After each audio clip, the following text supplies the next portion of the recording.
Om Namo Bhagavate Vasudevaya. Om Namo Bhagavate Vasudevaya. We have a lot to read today. Basically, we have about 9 verses to read without a purport. It's the Narayan Kavacha shield. Today is the apparent stay of Srila Ramanujacharya. We'll speak a little something about his glories at the end. Maybe you could put the microphone closer.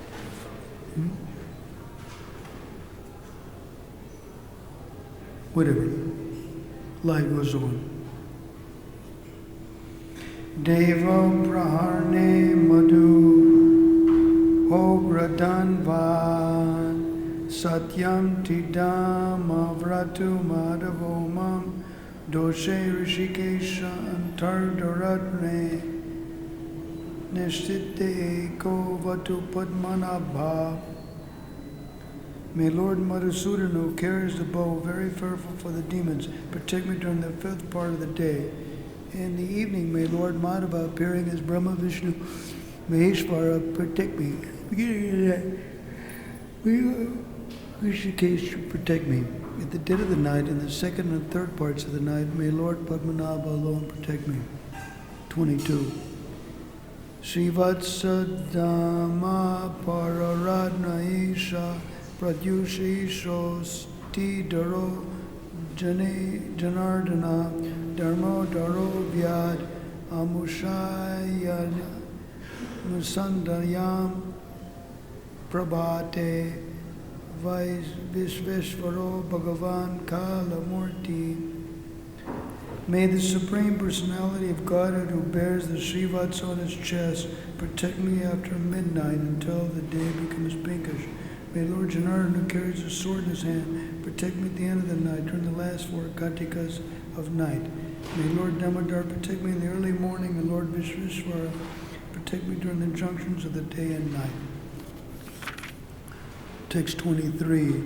Chakram yu antanalatik ranemi brahmat samontat bhagavat prayuktam Dandagni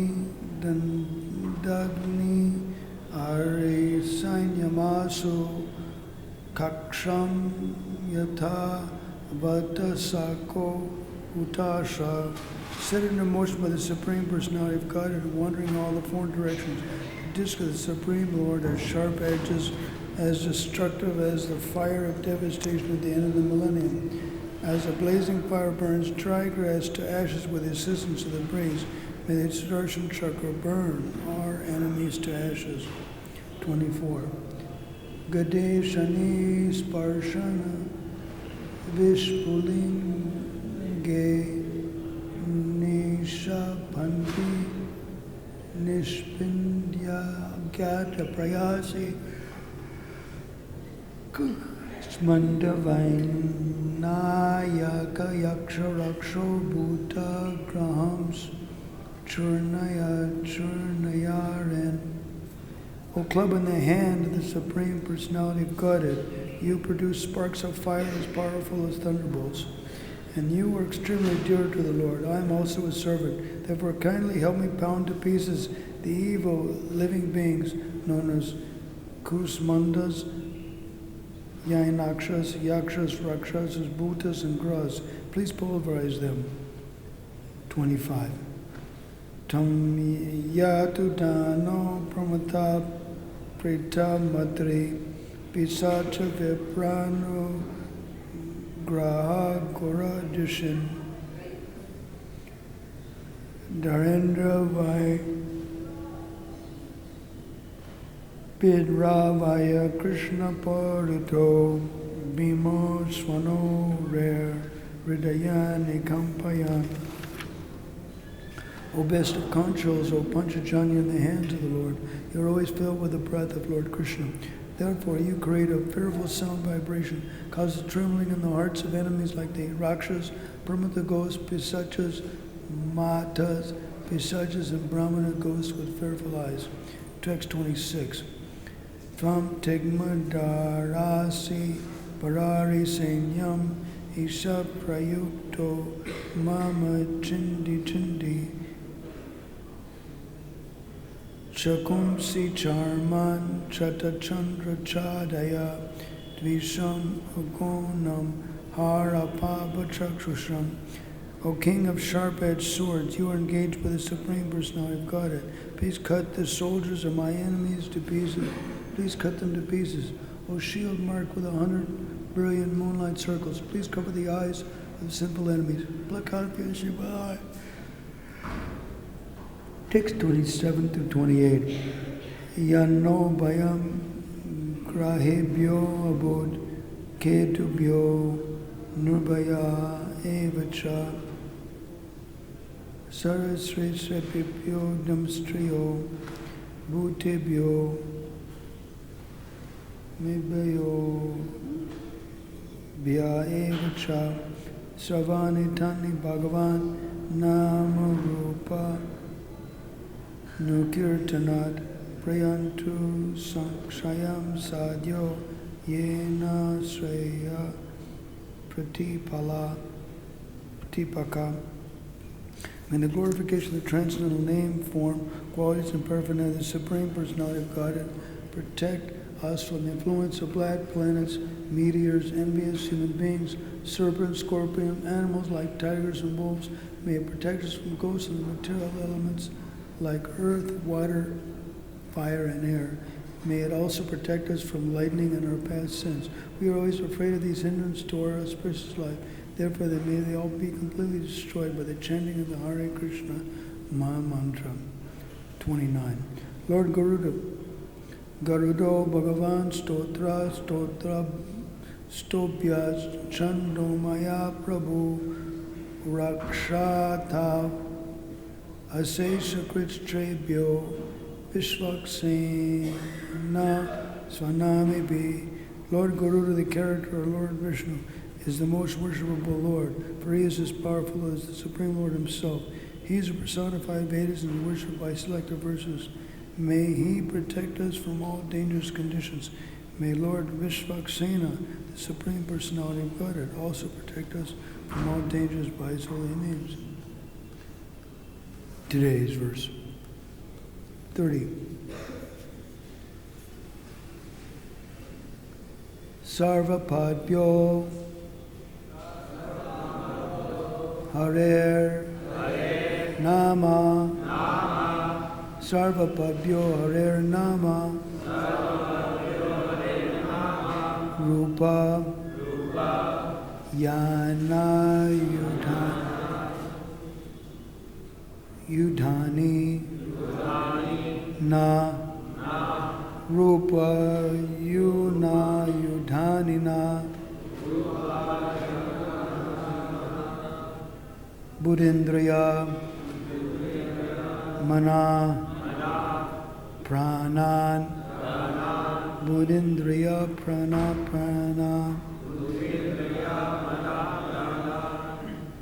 Pantu Parsada Bhashana Pantu Parshada Bhashana Sarvapadbhyo Harer Nama Rupayana Yudhani Cha Bhutendraya Mana Pranan Pantu Parshada Bhushana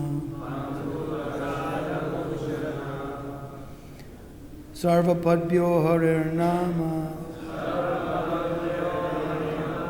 Yupanana Yudhani Cha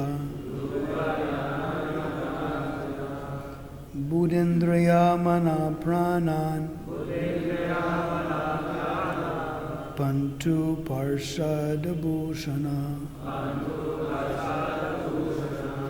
Sarvapadbhyo Harer Nama Rupa Yana Yudhanita Buddhendriya Mana Pranan Pantu Pantu Parshada Bhushana.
Maharaji.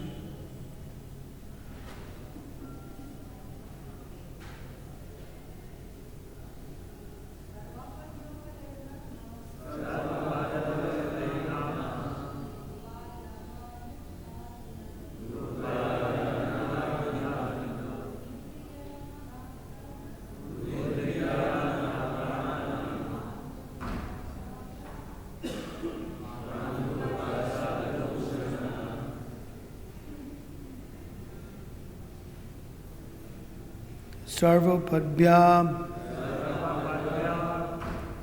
from all kinds of danger. Hare, of the Supreme Personality of Godhead. Nama, the holy name. Rupa, the transcendental form. Nana, the carriers. Ayudhani, and all the weapons. Naha, are. Buddhi, intelligence. Indriya, senses. Mana, mind. Pranan, life air.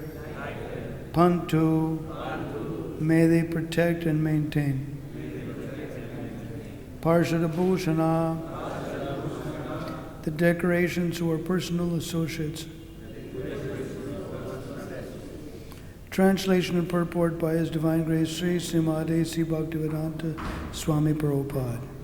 May the Supreme Personality of Godhead's holy names, His transcendental forms, His characters, and all weapons decorating Him as personal associates protect our intelligence, senses, mind, and life air from all dangers.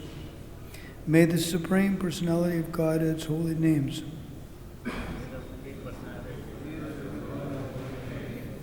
His transcendental forms, His carriers, and all the weapons decorating Him as personal associates protect our intelligence, senses, mind, and life air from all dangers. Purport. There are various associates of the transcendental personality of Godhead, and His weapons and carrier are among them.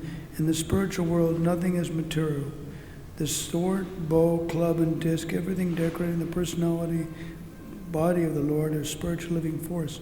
The Lord is therefore called Advaya Jnana, indicating there is no difference between Him and His names, forms, qualities, weapons, and so on. Anything pertaining to Him is in the same category of spiritual existence. They're all engaged in the service of the Lord in varieties of spiritual forms.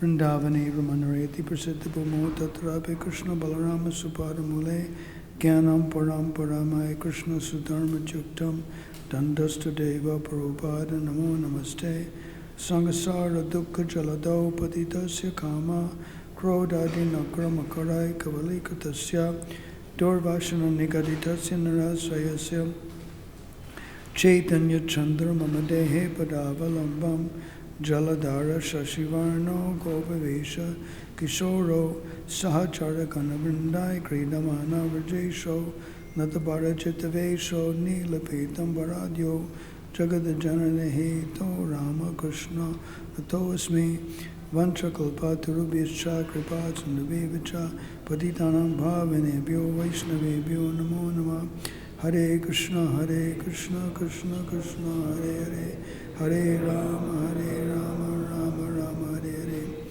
So the Narayan Kavach shield has been spoken by Vishwarup, glorifying the Lord. And those who wish protection can put on this armor. There was a Gaudiya Vaishnava that was afraid of being usurped. So he chanted Nrsimha Kavacha, he chanted Balaram Kavacha, he chanted Sudarshan Kavacha, he chanted Durga Kavacha, he chanted Shiva Kavacha, like that. Tulsi Kavacha, he chanted all Kavachas, like that. Ultimately, the Kavachas protected him and he didn't get usurped. So it's all right. Also, there's the prayers for protection, Rakshana Bhavana Mahatmyam. It's called Sanichara Kritanar Samastuti, prayers to Nrsimhadev written by the Saturn planet, who basically kicks everybody in the rear, doesn't matter who. And so he offered his prayers to Lord Nrsimhadev, and Nrsimhadev said, Prito ham shani tubhyam varam varaya shobhanam. I'm pleased with your offering, O Shani. So now please blaze a benediction, Sarva Loke Tavaram, which is certainly good for all the people. So Shani said, my dear Lord, if you're pleased with my offering, then please bless whoever reads this stotra will develop love for you and free of fear of me. And Nrsimha said, Tatastu, let it be so.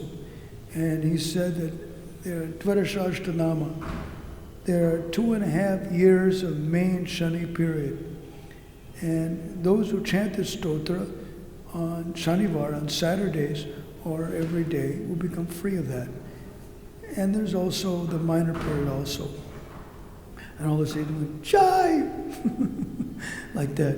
And then Gujarati Vaishnava, who translated this stotra, says, God, I went through Shanikal and my wife went through Shanikal. We didn't even know it. And another Gujarati Vaishnava said, I went through Shanikal, my wife went through Shanikal, my child is definitely going through Shanikal. So when I saw a girl in Bombay afflicted by troubles, and I Googled and didn't find it in Gujarati, then I got the stotra translated in Gujarati. And the Gujarati Vaishnava who translated the Sanskrit tweaked it. It's good. It's a good thing for chanting. Now also in Bhagavad-Gita chapter 18 verse 58, the Lord says that if you think of Him, then you will cross over all difficulties by His grace. So our business is to think of the Supreme Lord, and His business is to do everything else. So basically the devotee should take shelter of the Supreme Personality of Godhead. And the Supreme Personality of Godhead will certainly bless and protect His devotee. Just like I chanted the prayer to Gornatai, to Lord Gauranga, that samsara dukkha jalado, I've fallen into the ocean of birth and death, and krodadi nakra makarai kavali kritasya, and the sharks of lust and anger are making a meal out of me. Durvashana, I'm chained by wicked desires. Narasrayas, and I don't have any shelter. Chaitanya Chandra Mamade Padavalamvam. O Lord Chaitanya Chandra, please award me the shade of your lotus feet. So this is from Chaitanya Chandramrita by Prabodhananda Saraswati Pad, when the author criticizes himself. So one can adopt it, because certainly Lord Chaitanya will protect his devotees. I asked Bhakti-Tirtha Maharaj that how you're supposed to manage in the renounced order, balance in the renounced order, and 5 sannyasis leaned in to hear what he said. And he goes, I was in West Africa, and then I went to North America. Before I was used to it, my time clock, then I'm in Australia. Talk about bewilderment. And I said, yeah, that's what I wanted and need to hear. You may never figure it out. So I said, where's the justice? And he said, the justice is you try to give Krishna consciousness to the best you can to whoever will hear from you, and Lord Chaitanya will cover the bases. So basically, Lord Chaitanya will cover the bases for devotees who preach the glories of the holy name. And so Lord Chaitanya will protect the devotees and will cover the bases, as Bhakti Maharaj told me. That was interesting. And that the Lord will certainly cover the bases. That was interesting stuff. Now we're going to speak about Srila Ramanujacharya, something. I've got a little bit here.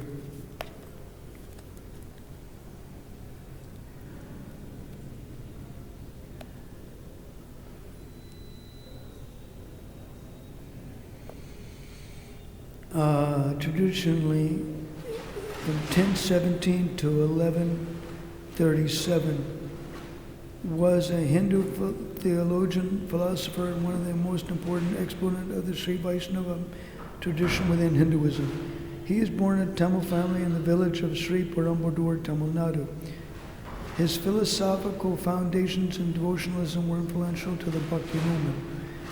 Ramanuja's guru was Yadava Prakash, a scholar who was part of the more ancient Advaita Vedanta monastic tradition.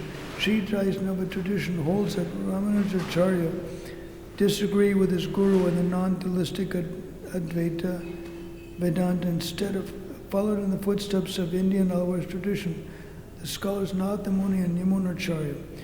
Ramanuja is famous as the chief proponent of Vishishtadvaita sub-school of Vedanta, and his disciples were likely authors of texts such as the Shatyayaniya Upanishad. Ramanujan himself wrote influential texts such as the Bhashya and the Brahma Sutras and the Bhagavad-Gita, all in Sanskrit. His Vishishtadvaita qualified monism philosophy is competed with the Dvaita theistic dualism philosophy of Madhvacharya and Advaita monism philosophy of Adi Shankara, together the three most influential Vedantic philosophies of the second millennium. Ramanuja presented the epistemic and soteriological importance of bhakti, or the devotion to a personal God, Vishnu in Ramanuja's case, as a means of spiritual liberation. His theories assert that there exists a plurality and distinction between Atman, souls, and Brahman. Well, he also affirms that there is unity of all souls, and the individual soul has the potential to realize identity with Brahman. The details of historic Ramanuja are unknown. His followers in the Vishishta Sri Vaishnava tradition wrote hagiographies, some were composed in centuries after his death, and which the tradition believes to be true. The traditional hagiographies of Ramanujacharya state that he was born in a Brahmin family to mother Kantimath and father Keshava Somayaji in a village near modern Chennai. They place his life in the period of 10,017 through 1737, yielding a lifespan of 120 years.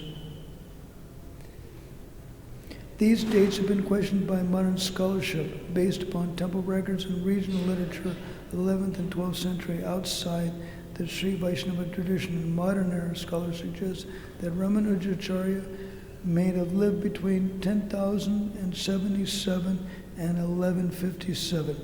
Ramanuja married, moved to Kanchipuram, studied in an Advaita Vedanta monastery with Yadava Prakash as his guru. Ramanujacharya and his guru frequently disagreed in interpreting Vedic texts, particularly the Upanishads. Ramanuja and Yadava Prakash separated, and thereafter Ramanujacharya continued studies on his own. He had 18 gurus. That's interesting. Once, Srila Ramanujacharya heard a commentary from Yadava Prakash referring to Lord Vishnu as a monkey's rear. So he started to cry, hot tears, and he said, Vishnu's not like that. So this is when he separated from Yadava Prakash, who later on became a disciple of Ramanujacharya. He attempted to meet another famed Vedanta scholar of 11th century, Yamunacharya, but Sri Vaishnava tradition told the latter died before the meeting, and they never met. Some hagiographies assert that the corpse of Yamunacharya meticulously rose and named Ramanujacharya as the new leader of Vaishnava, Sri Vaishnava sect, previously led by Yamunacharya. One hagiography states that after leaving Yadava Prakash, Ramanuja studied with Mahapurna, another Vedanta scholar. Ramanuja renounced his married life and became a Hindu monk. Therefore, states Catherine Young, the historical evidence whether Ramanuja led her married life or did become a monk is uncertain. Ramanuja became the priest of the Varadaraja Vishnu Sri Rangam temple at Kanchipuram, where he began to teach. Speak into the microphone slowly. No one can understand a word you're saying. Just speak into the microphone slowly so we can hear it.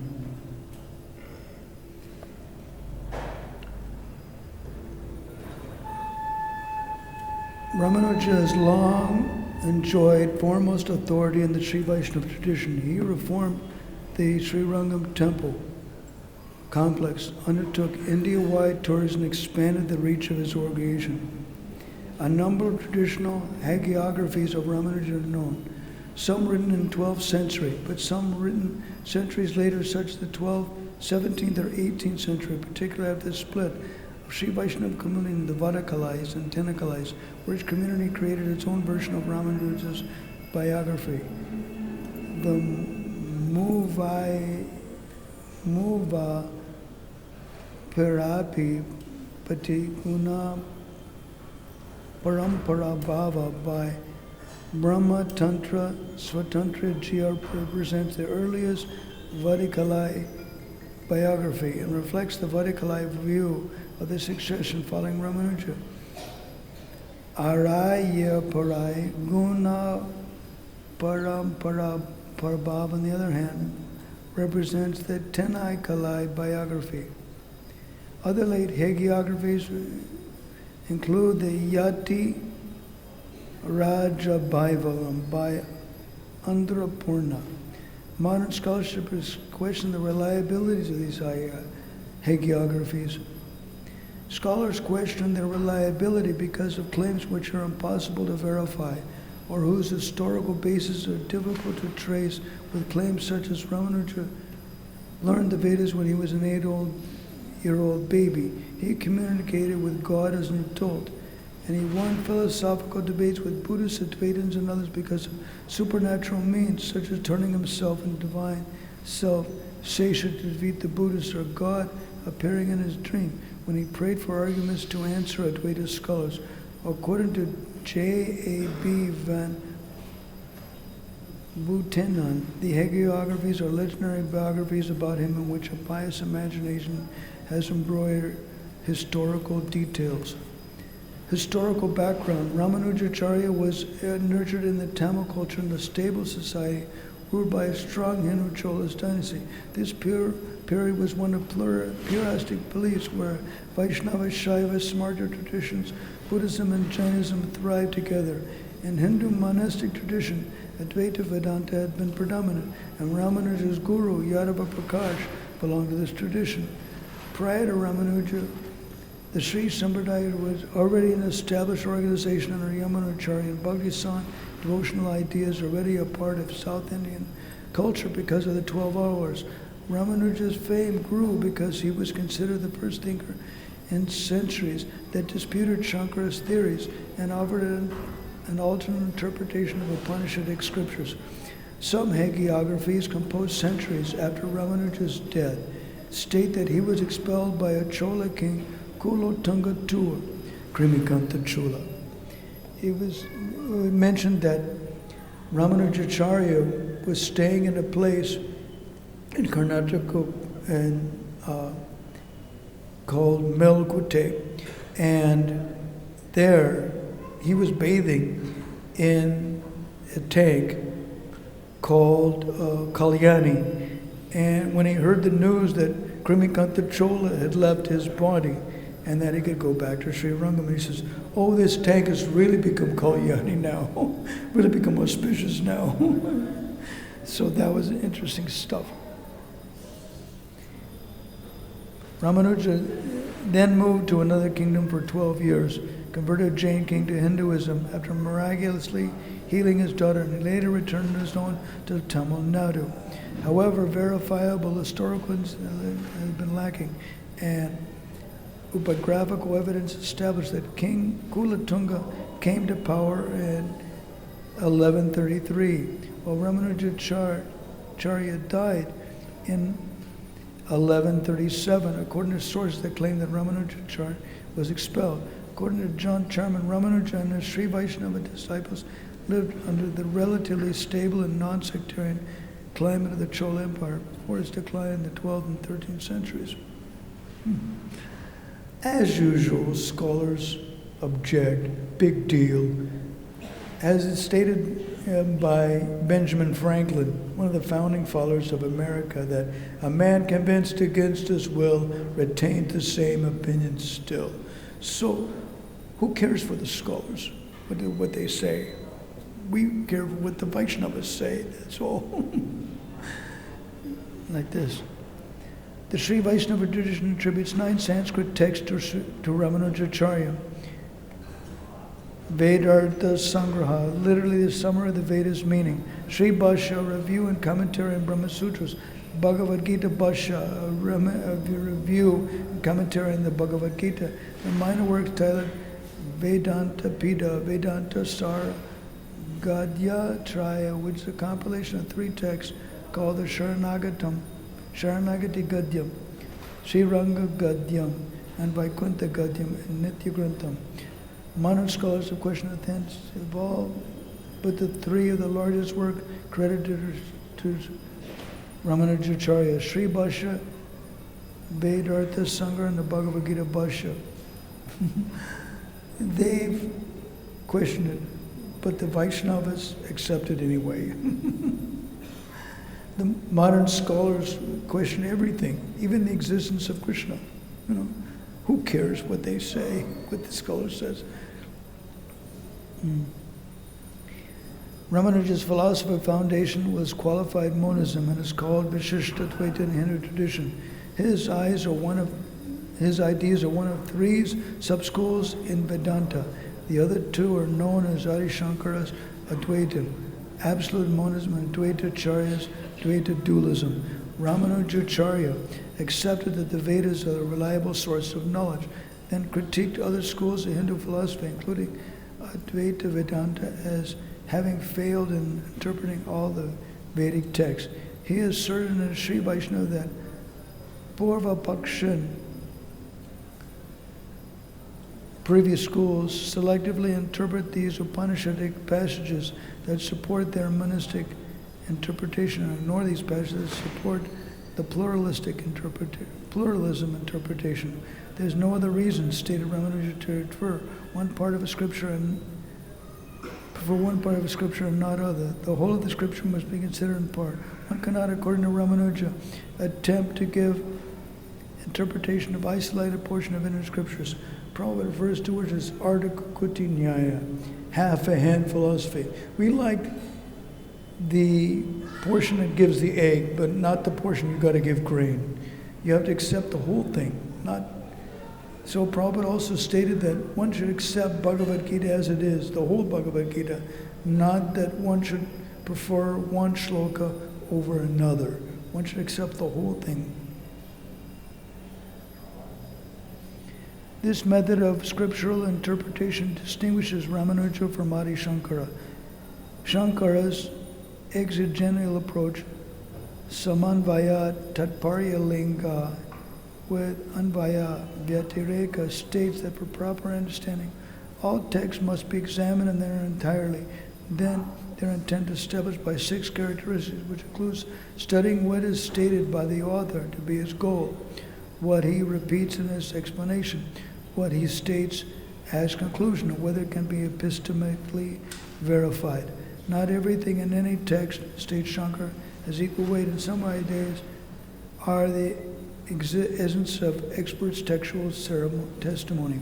This philosophical difference in scriptural studies helped Shankara conclude the principal Upanishads primarily teach monism with teachers such as Tattvamasi, while helping Ramanuja conclude that qualified monism is at the foundation of Hindu spirituality.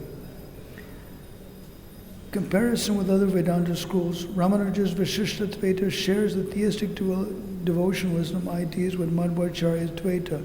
Both schools assert that the jiva, human souls, and Brahman, as Vishnu, are different.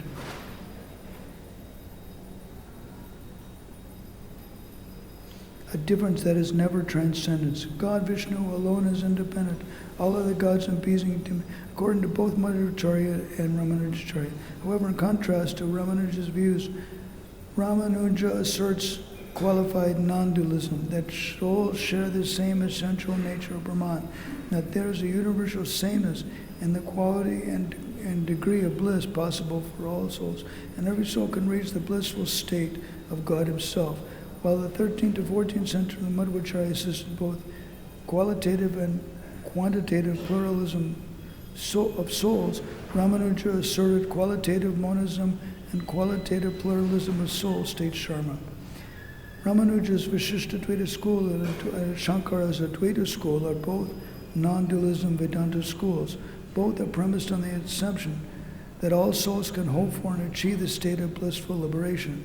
In contrast, Madhvacharya believed that some souls are eternally doomed and damned. Basically, if you look at Bhagavad-Gita chapter 17, verse number 2 and 3, the Madhvas really like that verse a lot in Bhagavad-Gita. This states that the living entities were sattviki, rajasi, tamasi, that the other souls, the rajasic and the tamasic souls, they're simply obstacles upon the path of those who are in the mode of goodness.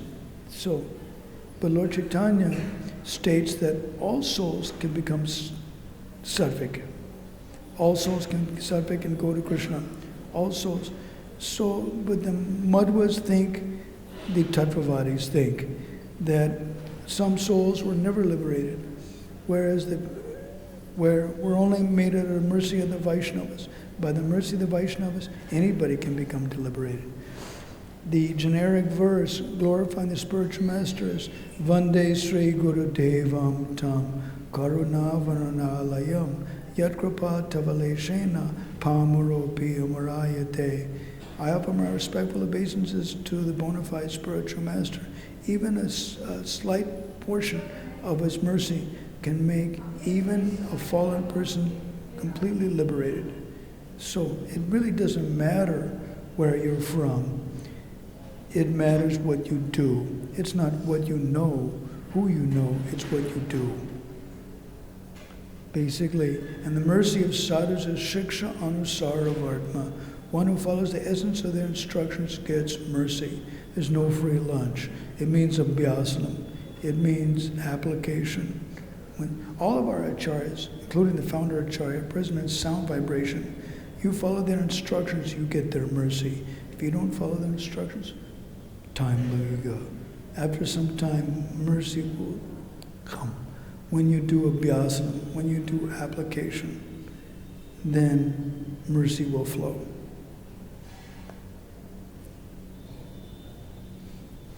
Madhvacharya, Shankara's theory posits that only Brahmana causes a metaphysical change in reality, whereas while the empirical world, Maya, and observed effects are changing, elusive and of relative existence.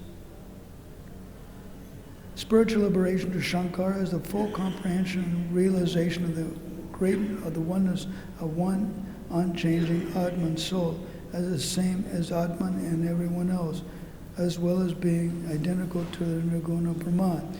In contrast, Ramanuja's Charya's theory posits both Brahman and the world of matter are two different absolutes, both metaphysically real.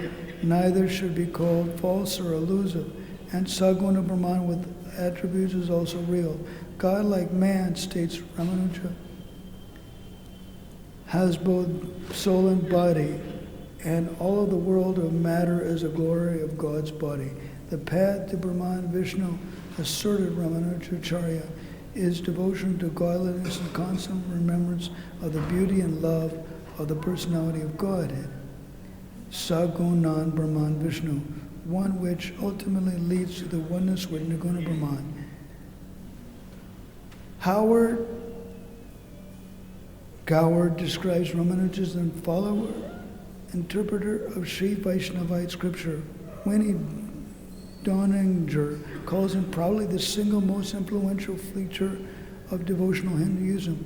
J.B. Van Buchanan states that Ramanujacharya was highly influential, giving bhakti an intellectual basis, and his efforts made bhakti the major force within different traditions within Hinduism.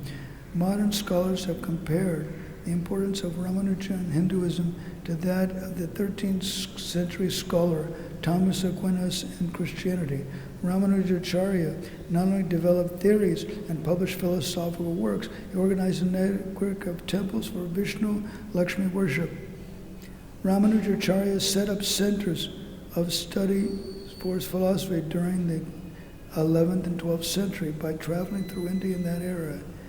These influence generations of poets, saints devoted to the bhakti movement. Regional traditions assert that his visits, debates, and discourses triggered conversion of Jains and Buddhists to Vaishnavism in Mysore and Deccan region. The birthplace of Ramanujacharya near Chennai hosts a temple and is an active Vishishtadvaita school. His doctrines inspire a lively intellectual tradition in southern, northern, and eastern states of India. His monastery and temple traditions carried on in the most important and large Vaishnava centers, the Ranganath Temple in Srirangam, Tamil Nadu, and the Venkateshwara Temple in Tirupati, Andhra Pradesh. The Swaminarayan tradition of Gujarat also traces Acharya Parampara to Ramanujacharya through Ramananda. According to lecture, was administered Pancha Samskaras by Ramanuja. And this is from Wikipedia. We Googled and got it. Because one book that I looked through,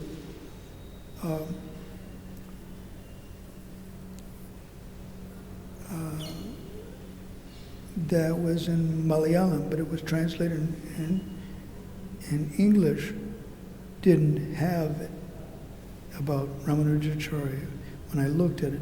So then I thought, well, then only I'll get it off the net. So I got it off the net to read to all of you. So we still have about 12 minutes left. So we'll stop and take some questions from the devotees.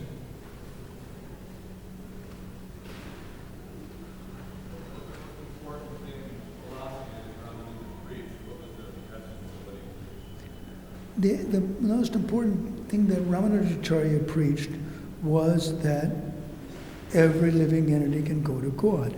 Lord Chaitanya took two aspects from Ramanuja Bhakti.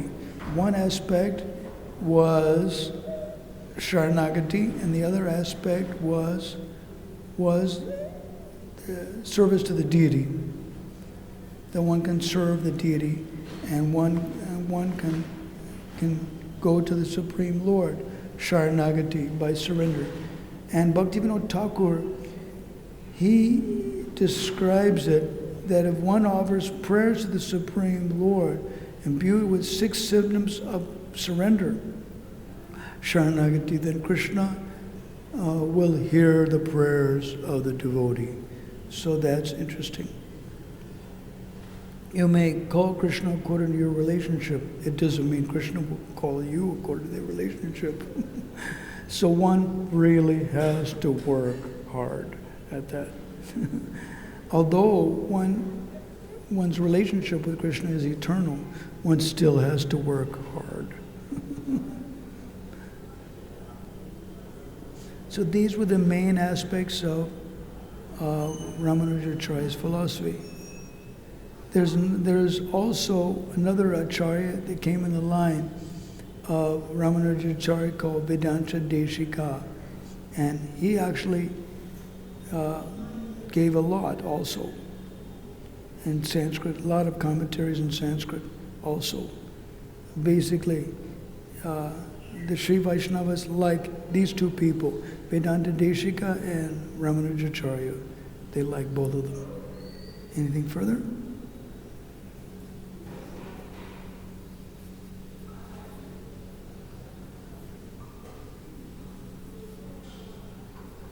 Yes, Mata?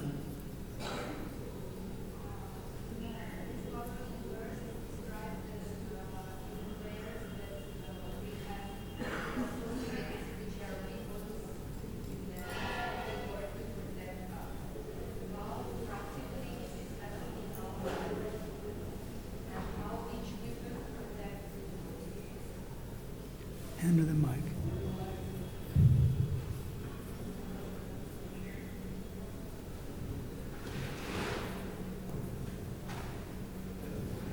In this Bhagavad verse described prayer to the Lord when devotee has to protect with the old weapons that the Lord had in his arms. What are those weapons and how exactly they are protecting the devotee? How is it protecting the devotee? How each weapon protecting like a shaka, which protection it is given practically in devotee life? Basically, we just have to go with what the Sanskrit says. Basically, that's it. The Supreme Lord says that, it says in the Bhagavatam that these things protect the devotee. And there may be many things that protect the devotee also, but these definitely protect. A devotee may do many things for protection. They may take shelter of Shiva, they may take shelter of Durga, they may take shelter of Tulsi, they may take shelter of anything for protection. So, just like this Gaudiya Vaishnava that was thinking that he was going to be usurped, he took shelter of many kavachas. Durga kavacha, Shiva kavacha, Sudarshan kavacha, Tulsi kavacha. He chanted a lot, you know. But ultimately, the kavachas protected him. He didn't get usurped. So it was all right. Yeah. Basically, when you're afraid, you do many things. You do many things when you're afraid. It's described that fear, in the 11th canto Bhagavatam, it says, fear is caused by the duality of forgetting Krishna, which is caused an opposite mentality. It's basically because of conditioned life. We don't know anything else. But if we depend on Krishna, then we don't have to worry. We don't have to fear death at all, or difficulties at all. It states that fear personified is afraid of Krishna. So we take shelter of Krishna, and then fear personified is afraid of Krishna. And basically, these kavachams are basically for those to take shelter of their Ishtadeva, and who will protect them. Something further?